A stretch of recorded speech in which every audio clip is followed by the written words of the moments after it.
I think that if you grew up in a household where you were seen and heard and understood, those are the people who do take responsibility for their own happiness. I think for people who felt like they were ripped off in their childhoods, there's a part of them that's still in a fight. There's a part of them that still wants that redo.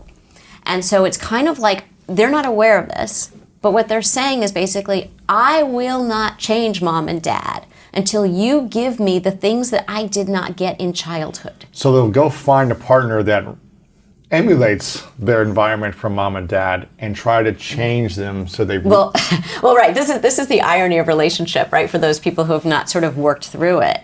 This is so common. And I think all of us have this piece in us, right? Because nobody had a perfect childhood. Mm-hmm. So what happens is people say, okay, when I'm an adult, I'm going to pick a partner who really makes me feel nourished, who really gives me all those things that I did not get growing up.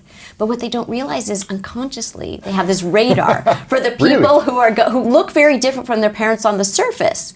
But then once they get into that relationship, it's kind of like, uh-oh, this feels familiar. Right? And so what they did was their unconscious said when they were picking their partner, hey, you look familiar, come closer. Even though unconsciously they thought, oh, you're totally different from my parents. This is gonna work out great. But no, they have radar for that if they haven't worked out the stuff that's sort of their unfinished business. There's this saying, we marry our unfinished business. Ooh.